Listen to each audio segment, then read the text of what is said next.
സൗമിത്യ താം സ്വാമിത്രിന ജനകാത്മജയാ തോണി തുഴയുന്നതു മടിയൻ തന്നെ മാനവ വീര മമ പ്രാണവല്ലഭ ശൃംഗിവേരാധിപൻ വാക്കുകേട്ട നേരം മംഗലാദേവത യാചിയ സീതയെ കയ്യും പിടിച്ചു കരേറ്റീകുകനുടെ കയ്യും പിടിച്ചു താനും കരേറിയിടിനാൻ ആയുധമെല്ലാം എടുത്തു സൗമിത്രിയും ആയുധമായൊരു തോണി കരേറിനാൻ ജ്ഞാതിവർഗത്തോടു കൂടെ ഗുഹൻ പരമാദരവോട് വഹിച്ചിതു തോണിയും മംഗലഭംഗിയം ജാനകി ദേവിയും ഗംഗയെ പ്രാർത്ഥിച്ചു നന്നായി വണങ്ങിനാൾ ഗംഗേ ഭഗവതി ദേവി നമോസ്തുതേ സംഗേന ശംഭുതൻ മൗലിയിൽ വാഴുന്ന സുന്ദരീ ഭഗവതി നമസ്തേ നമോ മന്ദാകിനി ദേവി ഗംഗേ നമോസ്തുതേ ഞങ്ങൾ വനവാസങ്ങൾ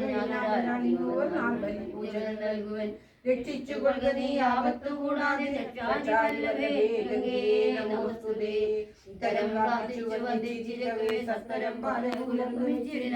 തോളിയിൽ നിന്നു താഴത്തിറങ്ങി ഗുഹൻ താണു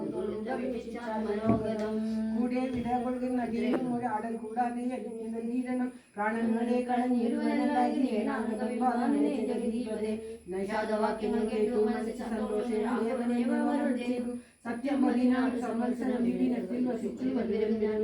ചിത്തവിഷാദം ഒഴിഞ്ഞു വാണി സത്യം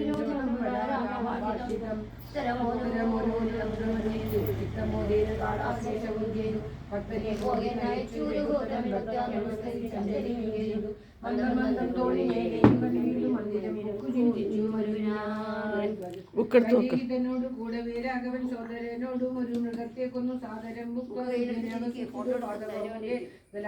സ്ഥലേ മാർത്താണ്ഡദേവൻ ഉദിച്ചോരനന്തരം പാർത്ഥിവനത്യാറ്റ് നിത്യകർമ്മം ചെയ്തു ചെന്തു ഭരദ്വാജനായ കബോധനൻ തന്നാശ്രമപദത്തിനടുത്താതര ചിത്തമോദത്തോടിരുന്നു ഒരു നേരത്തു തത്ര കാണാൻ ഇതൊരുവടു തന്നെയും അപ്പോൾ അവനോടനു ചെയ്തു രാഘവൻ ഇപ്പോഴും നീ മുനിയോടുണർത്തിക്കണം രാമൻ ദശരഥൻ നന്ദനുണ്ടുതൻ ഭാമിനിയോടും മനുജനോടും ഇന്ന് പാർത്തിരിക്കുന്നിലുടജാന്തികയെന്ന വാർത്തയെ വൈകാതുണർത്തിക്കയെന്നപ്പോൾ താപസശ്രേഷ്ഠനോട് ആ ബ്രഹ്മചാരി ചെന്ന ഭോഗ സന്തോഷമോട് ചൊല്ലിയിടിനാൻ ആശ്രമോ പാന്തി ദശരഥ പുത്രനുണ്ട് ആശ്രിത വത്സല പാർത്തിരും നീടുന്നു ശ്രുത്വാ ഭരദ്വാജൻ ഇത്തം സമുത്തായ ഹസ്തേ സമാധായ സാഖ്യപാദ്യാദിയും ദത്വാ രഘുത്തമ സന്നിധോ സത്വരം തത്രൈവ പൂജയിത്വാ സഹ ലക്ഷ്മണം ദത്വാ രമാവരം രാമം ദയാപരം കൃത്യ പരമാനന്ദ അബ്ദോ മുഴുകിനാൻ ദാശരഥിയും ഭരദ്വാജ